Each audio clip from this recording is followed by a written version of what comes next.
باب وضع الماء عند الخلاء، بیت الخلاء کے پاس پانی کا رکھنا.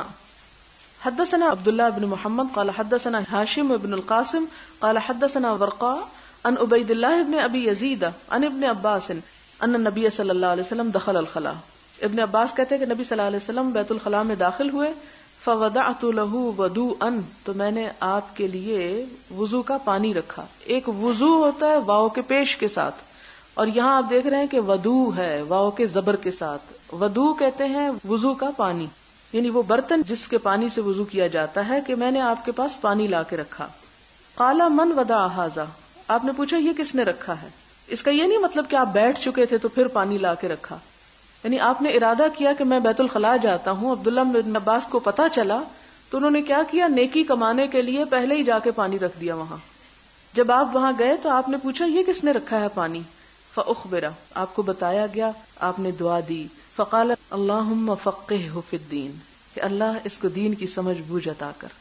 یعنی اس سے کیا پتہ چلتا ہے کہ جب انسان کسی دوسرے کے ساتھ بھلائی کرتا ہے تو دوسرے کی دعائیں لیتا ہے، اور نیکی کے کام صرف ایسے ہی نہیں ہوتے، اس کے لیے ادب اور خدمت اور احترام لازمی ہوتا ہے. ابن عباس جو بہت بڑے قرآن کے عالم تھے، وہ آپ کی دعا ہی کے نتیجے میں تھے.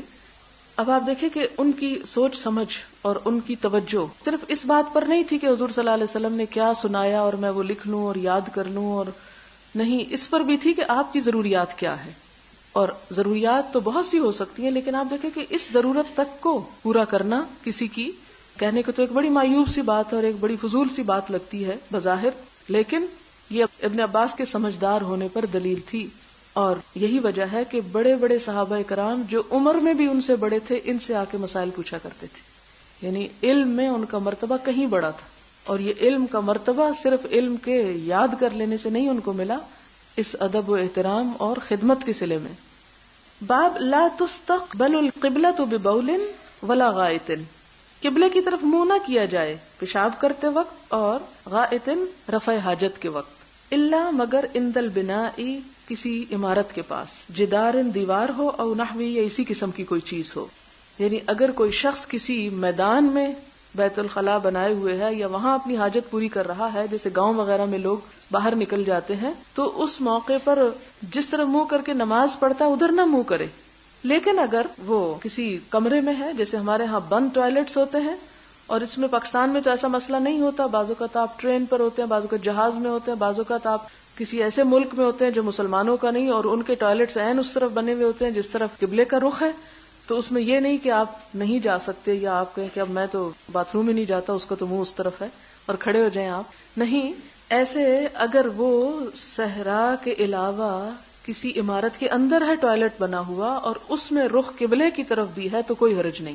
یعنی ویسے تو احتیاطاً ہمیں اندر بھی ایسا نہیں بنانا چاہیے، لیکن اگر کسی نے بنا دیا ہے یا مجبوری ہے، بعض اوقات بلڈنگ بناتے ہوئے آپ دیکھیں کہ اگر آپ اس طرف کموڈ کا رخ نہیں کرتے تو بعض اوقات بہت ساری جگہ ویسٹ ہوتی ہے یا کوئی اور مسئلہ ہو جاتا ہے، تعمیری اس میں پرابلم آ جاتا ہے، تعمیراتی کوئی مسئلہ یا پانی کے اخراج کا کوئی مسئلہ ہوتا ہے. تو ایسی صورت میں اگر مجبوراً ادھر بھی بنانا پڑے تو بنا سکتے ہیں. کیوں؟ کیونکہ دیوار ہے سامنے. لیکن دیوار نہ ہو، جیسے آپ دیکھیں نمازی کے آگے سے آپ نہیں گزر سکتے، لیکن اگر اس کے آگے کوئی آڑ رکھ دیں تو آپ گزر سکتے ہیں. یہی حکم ہے کہ باتھ روم اگر دیوار کے پیچھے ہو اور قبلہ سامنے بھی ہو تو کوئی حرج نہیں، لیکن میدان میں جبکہ کوئی آڑ سامنے نہیں تو پھر قبلے کی طرف منہ نہ کریں. حدثنا آدم قال حدثنا ابن ابی ذئب قال حدثنا الزهري عن عطاء بن يزيد الليثي عن ابي ايوب الانصاري قال قال رسول الله صلى الله عليه وسلم اذا اتى احدكم الغائط، جب تم میں سے کوئی اپنی رفع حاجت کو آئے، فلا يستقبل القبلہ، نہ قبلے کو منہ کرے، ولا يولها ظهره، اور نہ اس کی طرف پیٹھ کرے. شرقوا وغربوا، یا مشرق کی طرف منہ کر لو یا مغرب کی طرف، کیونکہ مدینہ سے مکہ جو تھا جنوب کی طرف تھا اور مدینہ شمال کی طرف. باب من تبرز علی لبنتین، 2 اینٹوں پر بیٹھ کر رفع حاجت کرنا، کیا اس کی اجازت ہے؟ یعنی کموڈ وغیرہ یوز کرنے کی یا ان چیزوں کی اجازت ہے، ایسا کیا جا سکتا ہے. اور میں کبھی کبھی سوچتی ہوں اتنی ڈیٹیلز کی ضرورت کیا تھی، تو پھر مجھے خیال آتا ہے کہ لوگ انہی مسائل میں بہت بال کی کھال اتارتے، یہ حلال ہے، یہ حرام ہے، یہ جائز ہے، یہ ناجائز ہے، ایسا کر سکتے، ایسا نہیں کر سکتے، اس پہ کیوں بیٹھ گئے، یہ بدعتی ہو گیا، یہ فلانا ہو گیا. اس لیے اتنا کھول کھول کے ایک ایک بات کو بتا دیا گیا کہ سب شک نکل جائیں. کہ اگر کوئی زمین پہ بیٹھتا ہے تو بھی ٹھیک ہے، اگر کوئی 2 اینٹوں پہ اونچا ہو کے بیٹھتا ہے تو بھی ٹھیک ہے، اور اگر کوئی کموڈ پہ بیٹھتا ہے تو بھی ٹھیک ہے. یعنی کسی میتھڈ میں حرج نہیں ہے جب تک کہ وہ انسان کو طہارت دیتا رہے، یعنی اس میں طہارت ڈسٹرب نہ ہو، ناپاک نہ ہو انسان. حدثنا عبد الله بن يوسف قال اخبرنا مالك عن يحيى بن سعيد عن محمد بن يحيى بن حبان عن عمه واسع بن حبان عن عبد الله بن عمر انه كان يقول ان ناسا يقولون، وہ کہتے ہیں کہ لوگ کہتے ہیں اذا قعدت على حاجتك کہ جب تم اپنی حاجت پوری کرنے کو بیٹھو فلا تستقبل القبلة ولا بیت المقدس، کہ نہ تو قبلے کی طرف منہ کرو اور نہ بیت المقدس کی طرف. فقال عبد الله بن عمر، کیونکہ یہ فتویٰ عبداللہ بن عمر سے لیا جا رہا تھا تو وہ جواب دیتے ہیں لقد ارتقیت، میں چڑھا، یومن ایک دن، علی ظہر بیتن اپنے گھر کی چھت پر، لنا اپنی ہماری، فرأیت رسول اللہ صلی اللہ علیہ وسلم تو میں نے نبی صلی اللہ علیہ وسلم کو دیکھا، علی لبنتین کہ آپ 2 اینٹوں پہ بیٹھے ہوئے ہیں، یعنی اونچے ہو کے بیٹھے ہیں، مستقبلاً بیت المقدسی بیت المقدس کی طرف منہ کیا ہوا ہے، لحاجت ہی رفع حاجت کے وقت. یعنی اچانک نظر پڑ گئی، یہ نہیں کہ نعوذ باللہ حضرت عبداللہ بن عمر دیکھنے کو چڑھے تھے کہ حضور صلی اللہ علیہ وسلم کہاں رفع حاجت کر رہے ہیں. نہیں، ایسا بعض اوقات ہوتا ہے جہاں کھلے گھر ہوں یا کھلی جگہ ہوں تو اچانک نظر پڑ سکتی ہے. تو اسی طرح عبداللہ بن عمر کی بھی چونکہ چھت پر چڑھے اور حضور صلی اللہ علیہ وسلم نیچے کہیں بیٹھے تھے تو نظر پڑ گئی، تو انہوں نے بیٹھے ہوئے دیکھا کس طرف منہ کر کے، بیت المقدس کی طرف. وقال لعلک من الذین، اور کہا کہ شاید کہ تو ان لوگوں میں سے ہے، یصلون جو نماز پڑھتے ہیں، علی اوراقہم اپنے ہپس پر. فقلت لا ادری واللہ، میں نے کہا نہیں، اللہ کی قسم میں نہیں جانتا. قال مالک، مالک نے کہا یعنی الذی یصلی ولا یرتفع عن الارض، کہ وہ جو نماز پڑھتا اور زمین سے اٹھتا نہیں، یسجد وهو لاصق بالارض، جو سجدہ کرتا اور زمین سے چمٹا رہتا ہے. یعنی اس چیز کی طرف اشارہ ہے. یہ جو ہے نا علی اوراقہم، یعنی رانوں کو پیٹ سے اور جانوروں کی طرح زمین پر پڑ جائے نماز میں، یہ بالکل چپک جائے، پتہ نہ چلے یہ سجدہ ہو رہا ہے یا ویسے ہی چپکا بیٹھا ہے. یہ انہوں نے کیوں کہا؟ سوال یہ پیدا ہوتا ہے وہ مسئلہ کچھ اور پوچھنے آئے تھے اور یہ ان کو کچھ اور کہنے لگ گئے، یعنی اس کا کیا تعلق ہے اس سے؟ یعنی اس نے تو کچھ پوچھا اور انہوں نے کچھ اور ساتھ اضافہ کر دیا. تو کہا کہ تم لگتا ہے ان لوگوں میں سے جن کو نماز کے مسائل پوری طرح نہیں آتے. لیکن حدیث جس معنی میں آئی ہے وہ یہ ہے کہ اگر کوئی دیوار سامنے ہو تو بیت المقدس یا بیت اللہ کی طرف منہ کیا جا سکتا ہے. باب خروج النساء الی البراز، عورتوں کا نکلنا رفع حاجت کے لیے، یعنی کیا گھر سے باہر جا سکتی ہیں؟ کیونکہ بہت سے لوگ کہتے ہیں عورت کو گھر سے باہر نکلنا ہی نہیں چاہیے. تو کئی ایسی ضروریات ہیں کہ آج کل بھی گاؤں میں آپ دیکھیں تو 60% گھر ایسے ہوں گے کہ جس میں گھروں کے اندر ٹوائلٹ نہیں ہوتے. تو عورتیں کیا کریں؟ آپ تو پابندی لگا رہے ہیں وہ نہیں نکل سکتی. حدثنا یحیی بن بکیر قال حدثنا اللیث. آپ دیکھیں 1400 سال پہلے کن کن باتوں پہ بات ہو چکی، ہم نے اس کو کھول کے دیکھا ہی نہیں، اس لیے اپنے پاس سے فتوے دیتے رہتے.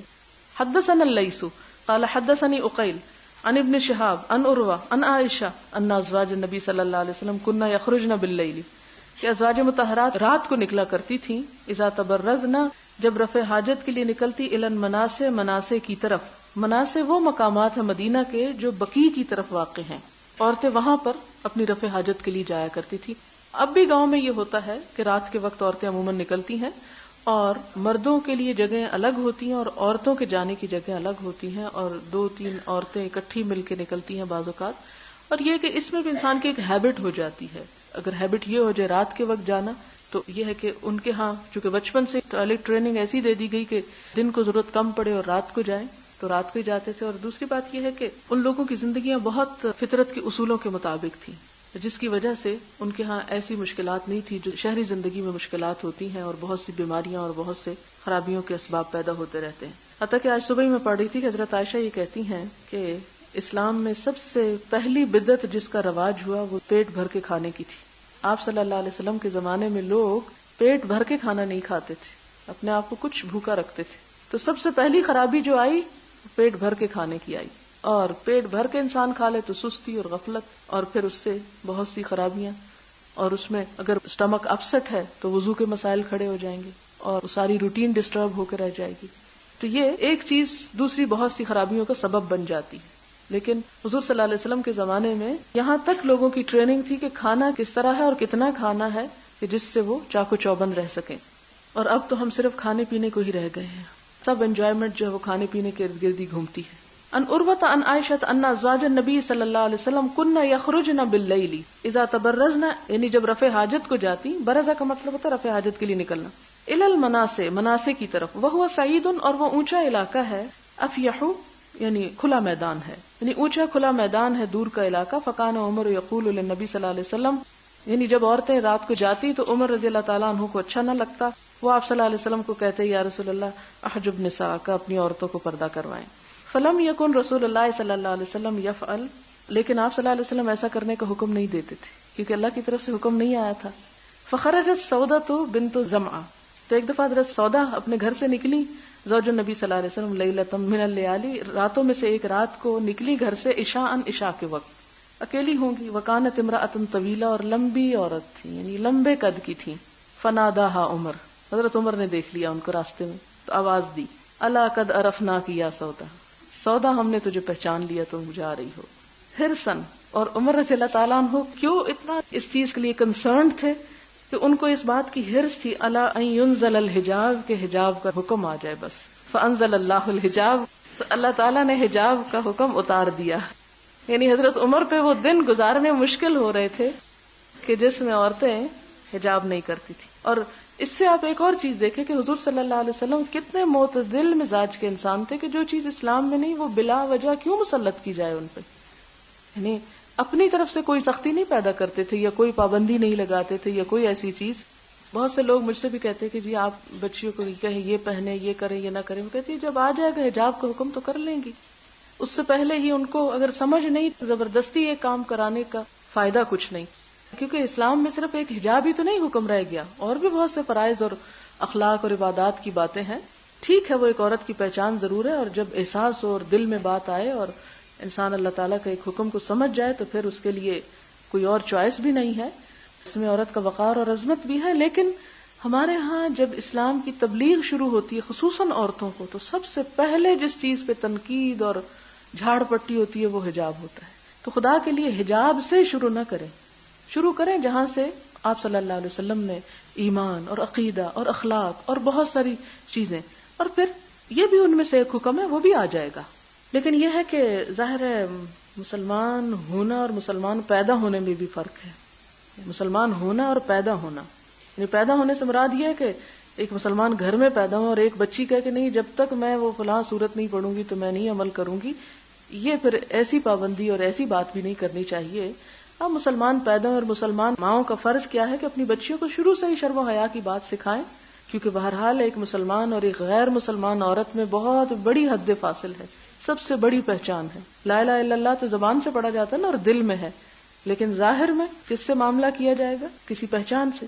بہرحال آگے حدثنا زکریا قال حدثنا ابو اسامہ عن ہشام بن عروہ عن ابیہ عن عائشہ ان النبی صلی اللہ علیہ وسلم قال قد اذن ان تخرجن فی حاجاتکن، کہ نبی صلی اللہ علیہ وسلم نے فرمایا کہ عورتوں تم کو اجازت دی گئی ہے کہ اپنی حاجتوں کے لیے نکلو. یعنی عورتوں کو گھر سے باہر نکلنے کی اجازت ہے اپنی ضروریات پوری کرنے کے لیے، حاجات کے لیے. قال ہشام بن عروہ کہتے ہیں کہ اس سے مراد آپ کی یعنی البراز، حاجت سے مراد خاص رفع حاجت کی طرف اشارہ ہے، یعنی اس حاجت کے لیے بھی عورت نکل سکتی ہے. حاجات میں سب حاجتیں آ جاتی ہیں لیکن یہ بھی شامل ہے.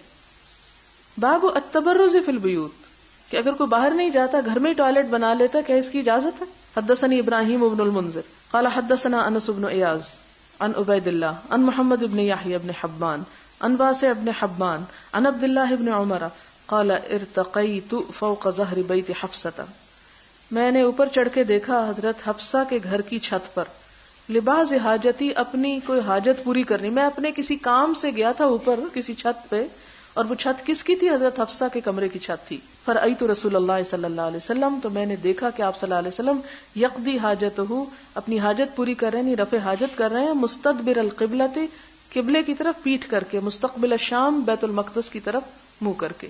یہ وہی حدیث ہے جو پہلے گزر چکی ہے حضرت عبداللہ بن عمر کی. شام اس میں فلسطین ہے نا، اور اس میں بیت المقدس ہے، اس کی طرف اشارہ ہے، یعنی بیت المقدس کی طرف منہ تھا، قبلے کی طرف پیٹھ تھی. اب ایک حدیث میں آتا ہے کہ آپ نے منع کیا، وہ منع کہاں ہے؟ صحرا میں منع ہے، اور آپ کا عمل اس کے خلاف، یہ نہیں کہ کنٹراڈکشن ہے کوئی، مراد اس سے یہ ہے کہ آپ صلی اللہ علیہ وسلم نے گھر کے اندر اگر کوئی ٹوائلٹ استعمال کرتا ہے یا بناتا ہے تو اس میں اس چیز کی اجازت دی ہے کہ وہ قبلے کی طرف پیٹ کر لے. حدثنا یعقوب بن ابراہیم قال حدثنا یزید بن ہارون قال اخبرنا یحیی عن محمد بن یحیی بن حبان ان عمه واسع بن حبان اخبره ان عبد الله بن عمر اخبره قال لقد ظهرت ذات يوم على ظهر بيتنا فرأيت رسول الله صلى الله عليه وسلم قاعدا على لبنتين مستقبل بیت المقدس. یہ حدیث گزر چکی ہے. باب الاستنجاء بالماء، پانی کے ساتھ استنجا کرنا، کیا اس کی اجازت ہے؟ اچھا اب آپ دیکھیں، آپ کہیں گے کہ یہ آپ کیا کہہ رہی ہے، اجازت ہے کہ نہیں؟ دین صرف ہمارے لیے نہیں ہے، دین ہر طبقے کے لیے ہے، ہر طرح کے لوگوں کے لیے. اور چونکہ آپ صلی اللہ علیہ وسلم نے دونوں طرح طہارت کی، پانی سے بھی کی، مٹی کے ساتھ بھی کی، تو اب یہ ہے کہ ان میں سے کوئی ایک یا دوسرا طریقہ اختیار کرتا تو کیا ایسا کر سکتا ہے؟ یعنی کیا صرف پانی استعمال کر سکتا اگر وہ مٹی نہیں استعمال کرتا؟ یا آج کے دور میں کوئی ٹیشو پیپر نہیں ہے کسی کے پاس تو کیا صرف پانی سے طہارت ہو سکتی ہے، یا مٹی کا استعمال کرنا یا ٹیشو کا استعمال کرنا ضروری ہے؟ حدثنا ابو الولید ہشام بن عبد الملک قال حدثنا شعبۃ عن ابی معاذ واسمه عطاء بن ابی میمونۃ قال سمعت انس بن مالک یقول كان النبي صلی اللہ علیہ وسلم اذا خرج لحاجته، کہ نبی صلی اللہ علیہ وسلم جب اپنی حاجت کے لیے نکلتے، اجیء انا، تو میں آ جاتا، وغلام، اور ایک غلام، معنا، ہمارے ساتھ، یعنی ایک اور لڑکا اور میں دونوں ساتھ چل پڑتے. کس کے ساتھ؟ اداوۃ من ماء، پانی کا ڈول لے کر، یعنی آپ جاتے اور ہم آپ کا پانی اٹھا کے ساتھ لے جاتے. یعنی یستنجی بھی، کہ آپ اس کے ساتھ استنجا کرتے، جس سے یہ پتہ چلتا ہے کہ صرف پانی سے بھی طہارت ہو سکتی ہے، مٹی یا کسی اور چیز کا استعمال کرنا شرط نہیں. اگرچہ بہتر ہے کہ انسان براہ راست کسی غلاظت کو ہاتھ نہ لگائے، لیکن اگر مجبوری ہو اور کوئی طریقہ نہ ہو تو ڈائریکٹ پانی بھی یوز کیا جا سکتا ہے. باب من حمل معه الماء لطهوره، وقال ابو الدرداء الیس فیکم صاحب النعلین والطہور والوساد. باب طہارت کے لیے پانی کا ساتھ لے چلنا، لطہورہ یعنی طہارت کے لیے. اور ابو الدرداء کہتے ہیں الیس فیکم، کیا نہیں ہے تم میں، صاحب النعلین، جوتیوں کا اٹھانے والا، والطہور اور پانی اٹھانے والا، والوساد اور تکیہ اٹھانے والا. تمہارے درمیان وہ شخص موجود ہے جو آپ صلی اللہ علیہ وسلم کے وضو کا پانی اٹھاتا تھا، آپ کے جوتے اٹھا کے لے جاتا تھا، اور آپ کا تکیہ بھی اٹھا کے ساتھ رکھتا تھا. یعنی جب آپ کبھی سفر میں ہوتے تو آپ کی یہ ضروریات پوری کرتا. اور یہ کوئی عام انسان نہیں تھے، بہت بڑے عالم عبداللہ بن مسعود تھے. یعنی علم یہ نہیں انسان کو سکھاتا کہ انسان اپنے سے کسی بڑے کا ادب نہ کرے، یا طالب علم کے لیے یہ نہیں کہ وہ سمجھے کہ کتاب پڑھنا ہی ایک بہت بڑا کارنامہ ہے، بلکہ استاد کی یا کسی اور کی ایسی ضروریات پوری کرنا جو ہے وہ بھی بہت باعث اجر ہے. جس میں ابو الدرداء عبداللہ بن مسعود کا نام لینے کی بجائے کیا کرتے ہیں، انہیں صاحب النعلین والطہور والوساد کہتے ہیں، کہ ان کی پہچان یہ ہو گئی تھی کہ جب حضور صلی اللہ علیہ وسلم کہیں جاتے، ان کا تکیہ اٹھا کے ساتھ، ان کے جوتے اٹھا کے ساتھ، اور ان کے وضو کا پانی اٹھا کے ساتھ ہوتے تھے. یعنی ان ضروریات کا وہ خیال رکھتے تھے. حدثنا سلیمان بن حرب قال حدثنا شعبہ عن ابی معاذ هو عطاء بن ابی میمونۃ قال سمعت انسا یقول كان رسول اللہ صلی اللہ علیہ وسلم اذا خرج لحاجته تبعته انا وغلام منا. اور یہ کام صرف عبداللہ بن مسعود نہیں، حضرت انس بھی کرتے ہیں. حضرت انس یہاں بیان کرتے ہیں کہ آپ صلی اللہ علیہ وسلم جب اپنی کسی حاجت کے لیے نکلتے تو میں آپ کے پیچھے جاتا، اور میرے ساتھ ایک اور لڑکا بھی ہوتا تھا، اور یہ شاید یہ لڑکے اس وقت عبداللہ بن مسعود ہی ہوں. معنا اداوۃ من ماء، ہمارے ساتھ پانی کا ایک ڈول ہوتا تھا، اور ہم کیا کرتے تھے، آپ کے لیے پانی اٹھا کے ساتھ لے جاتے. اس کا یہ مطلب نہیں کہ آپ خود اٹھا نہیں سکتے تھے، یہ ایک احترام کی بات ہے، اور اس میں کوئی تکبر بھی نہیں کہ اگر کوئی کسی سے اٹھوا کے جا رہا ہے تو اس کا مطلب وہ اپنے آپ کو بڑی شے سمجھتا ہے، دوسروں سے خدمت لے رہا ہے. یعنی دونوں چیزوں کی اجازت ہے، اسلام دین وسعت ہے. باب حمل العنز مع الماء فی الاستنجاء، باب اٹھانا برچھی کا، عنزہ برچھی، مع الماء پانی کے ساتھ، فی الاستنجاء استنجا کے لیے نکلتے وقت. یعنی اگر کوئی شخص کسی میدان میں رفع حاجت کے لیے جائے تو پانی کے ساتھ اگر برچھی بھی اٹھا لے جائے تو کیا اس کی اجازت ہے؟ حدثنا محمد بن بشار قال حدثنا محمد بن جعفر قال حدثنا شعبة عن عطاء بن ابی میمونة سمع انس بن مالک یقول كان رسول اللہ صلی اللہ علیہ وسلم يدخل الخلاء، کہ آپ صلی اللہ علیہ وسلم بیت الخلاء میں داخل ہوتے یا رفع حاجت کے لیے جاتے، فاحمل انا، تو میں اٹھاتا تھا، وغلام، اور ایک لڑکا، اداوۃ من ماء، پانی کا ڈول. اداوہ کہتے ہیں چھوٹا سا برتن جو چمڑے کا بنا ہوا ہو، یعنی چمڑا ضروری ہے. وعنزۃ، اور برچھی. یستنجی بالماء، پانی کے ساتھ وہ استنجا کرتے تھے. تابعہ النضر وشاذان عن شعبۃ. العنزۃ عصا علیہ زج. عنزہ کیا ہے؟ ایک ایسی لاٹھی کا نام ہے جس کے آخر میں لوہے کا پھل ہو، یعنی لکڑی کے آگے جیسے ایک تیر کی طرح یا لوہے کے. یہ کیوں لے جاتے تھے؟ اس کی وجہ یہ ہے کہ اگر ضرورت پڑے تو برچھی کو زمین پر گاڑ کے اس پہ کپڑا وغیرہ ڈال دیں تاکہ ایک طرح سے آڑ بن جائے. یا مثال کے طور پر اگر اپنا کپڑا اس پر رکھنا ہے اتار کر، کیونکہ بعض اوقات انسان جب ایسی جگہ پر بیٹھتا ہے تو کپڑوں کے ناپاک ہونے کا اندیشہ ہے، تو اس صورت میں اس پہ کپڑا ٹانگ سکتا ہے. دوسری بات یہ ہے کہ اس سے زمین کو ذرا نرم کر کے اس پہ بیٹھا جا سکتا ہے، کیونکہ سخت زمین سے چھینٹے پیشاب کے اڑ کے واپس کپڑوں کو ناپاک کر سکتے ہیں.